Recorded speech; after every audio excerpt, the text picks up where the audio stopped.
Brian Laundrie lied to the Moab police within minutes of being pulled over. What is going on, YouTube? Aaron here, and in today's video, we are stepping back into the Brian Laundrie Gabby Petito case, specifically to August 12th, which, if you've followed the case at all, know is the day that they were pulled over outside of Moab, Utah, after their domestic dispute at the Moonflower.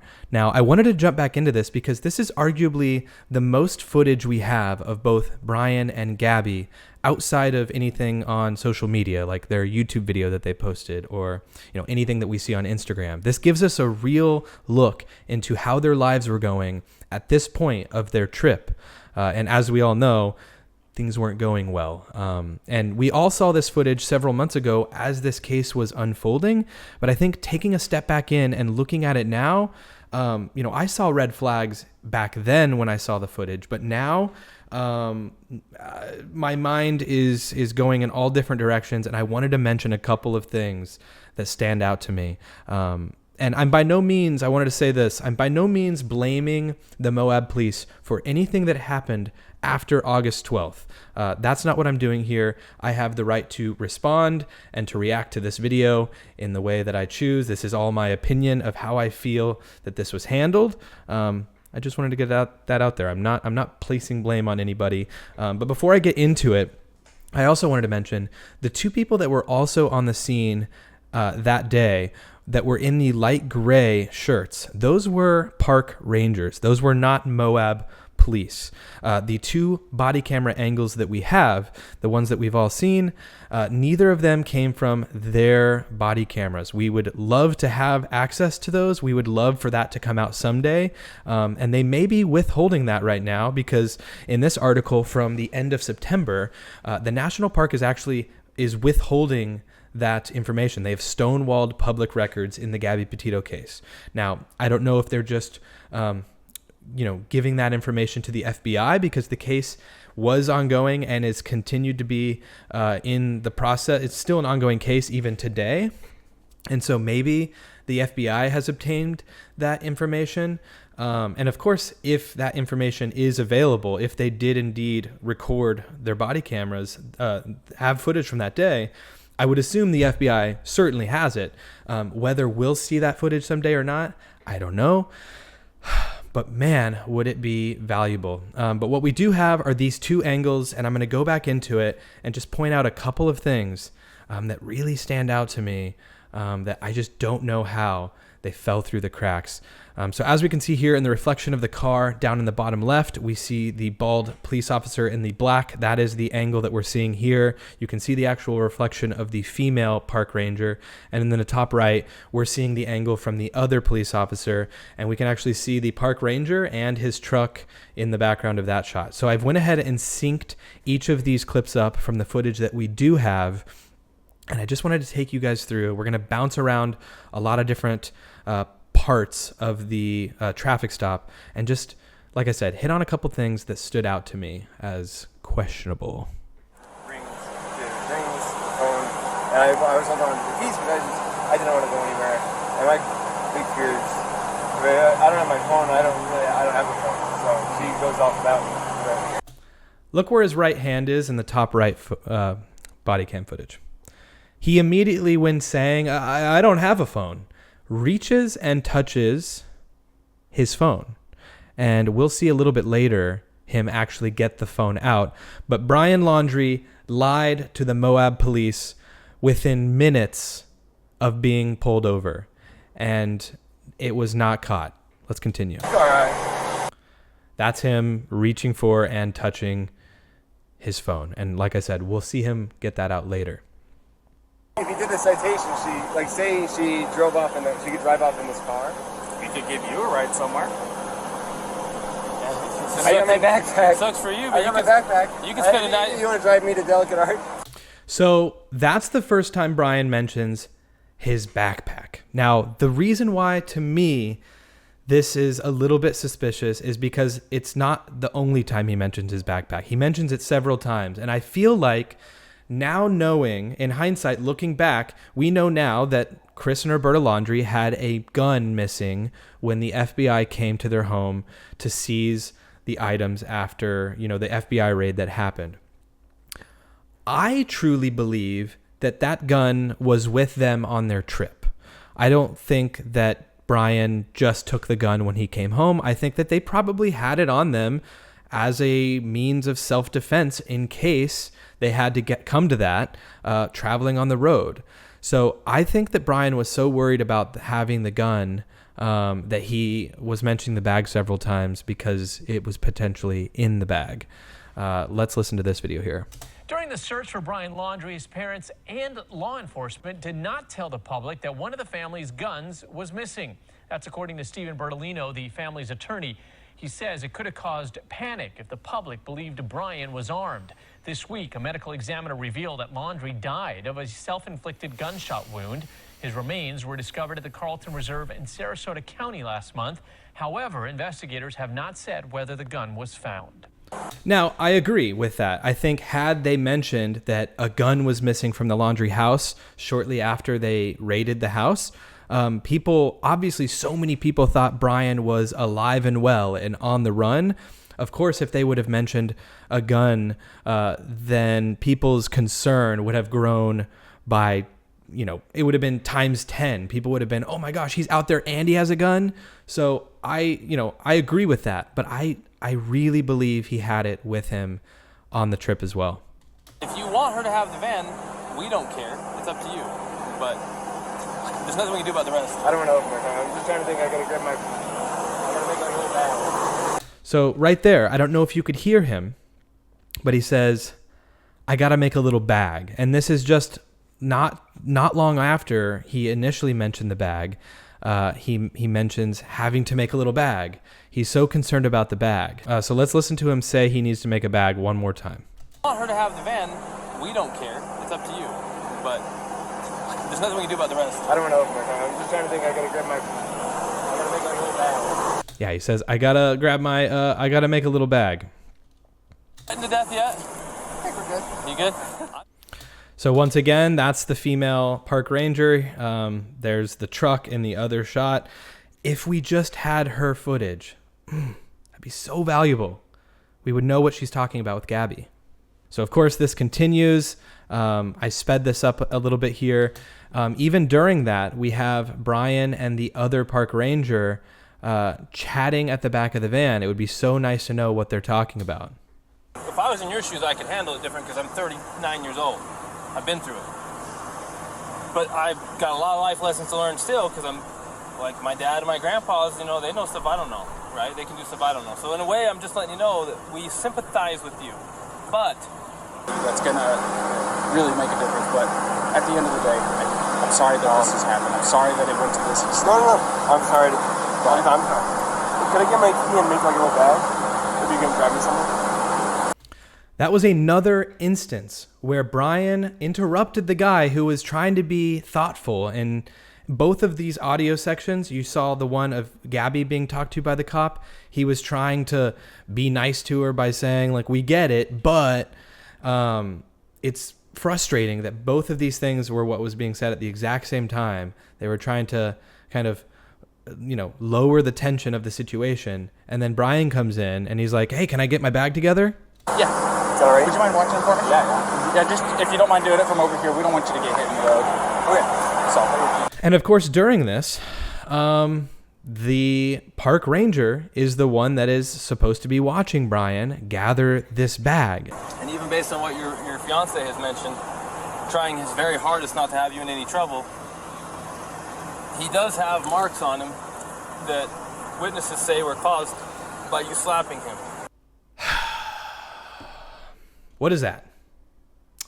That is a mark on Gabby's face.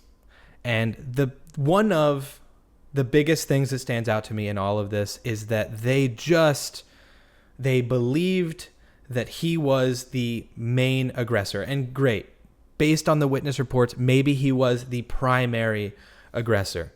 But they avoided the largest thing they avoided in all of this is knowing, and then they should know, that victims of domestic abuse often take the blame in a situation immediately. They're quick to take the blame. And that's exactly what Gabby did in this situation at the beginning of the traffic stop. She immediately was taking the blame, and they overlooked that she also had marks on her.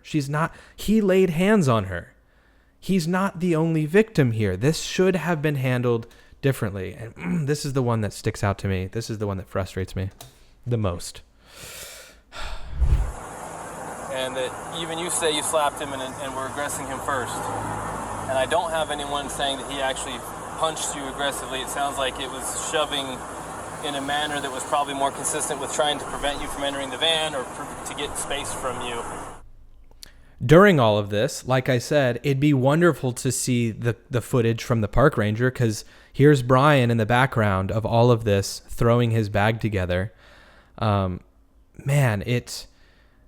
just would love to know what they're talking about. And if Brian was able to sneak his gun into his bag without this officer seeing, or if his gun was already in the bottom of a bag and he just started piling things on top of it.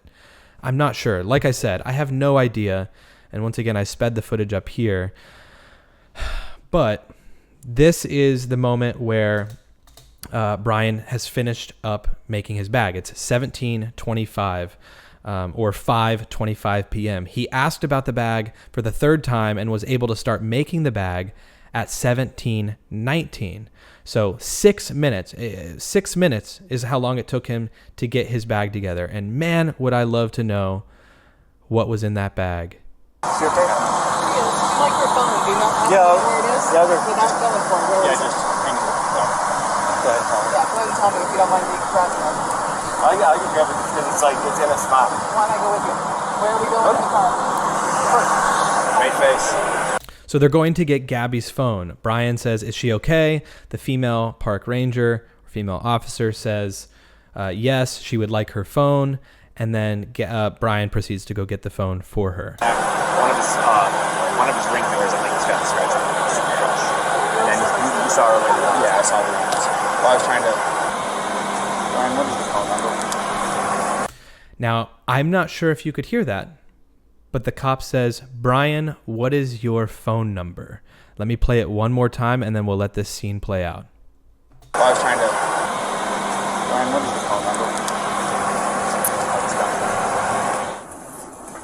I just want to say thank you guys for helping us. Oh yeah, no problem. Have a good day. You too. My phone number? Yeah. Then Brian says, my phone number? And even before that, before the other officer who left the scene interrupted them, Brian makes a weird face. I'm going to pause it. Listen in one more time when he asks for Brian's phone number. Brian, what is the phone number? You see Brian's face right there? It's almost like he's like, shoot, I think I already told you I don't have a phone. I just want to say thank you guys for helping us. Oh yeah, no problem. Have a good day. You too. My phone number? Yeah. Oh, my phone? What's that? What is that? That's a phone. That's Brian's phone. 41 minutes later at 16:58 or 4:58 p.m. when he told the officer, I don't have a phone. But then at 17:39, he pulls out his phone. Look at this, 17:39, 41 minutes prior, he had told both officers. And I feel like this park ranger had a moment right there where he's like, didn't this kid just tell us he didn't have a phone 40 minutes ago? Look, he even falls into the van. I feel like the whole thing, the park ranger didn't feel like he could step in.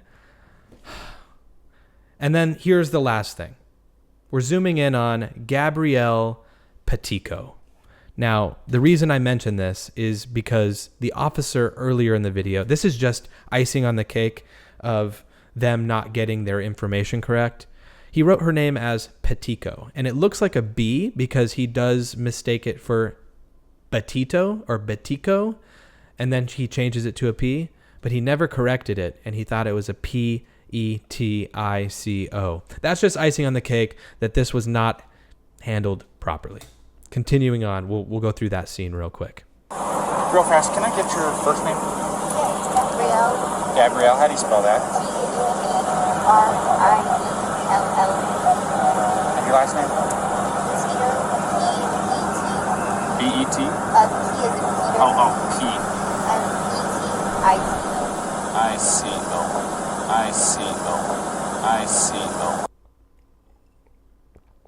I-C-O. Okay, guys, look, I know that this isn't new information that I shared with you today. We just went back through and we covered a couple of things in the body cam footage. But those two things to me, obviously the Petito mistake is just a mistake. Look, that happens. I'm sure they were able to get it right after the fact and run her plates or whatever and realize, oh, it's Petito. I messed that up. I'm just adding that in at the end. But the cell phone situation and the bag to me stand out. You would think that one of the officers would have stepped in and said, didn't you say that you didn't have a phone? And look, I get it. Maybe they didn't even remember that he had said he doesn't have one.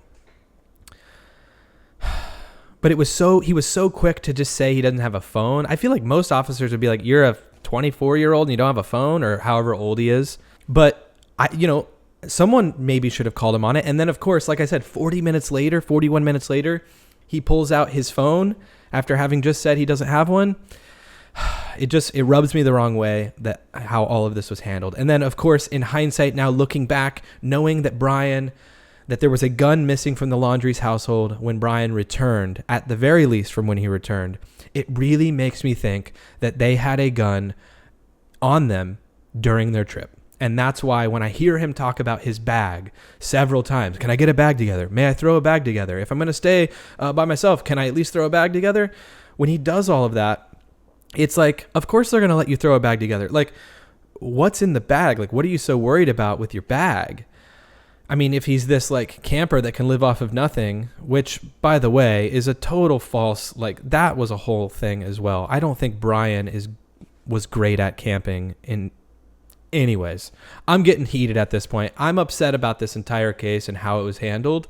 And those two things just stand out to me. He lied to the police that day. He lied to the police, and he was the victim to the police. And he got to stay in a nice hotel, and Gabby was probably terrified and, had to go stay on her own. I'm just upset about it. Anyways, that's the video. Thanks for watching. I hope the FBI will provide answers to this case when they know more. I mean, even the Petito family doesn't necessarily have full closure in the case in how she died. I mean, we all know, but we don't have the definitive answer. So hopefully that happens soon. If it does, I will be here to cover it. And until then, please hit the like button, hit the subscribe button, and I will see you guys in the next one. Peace.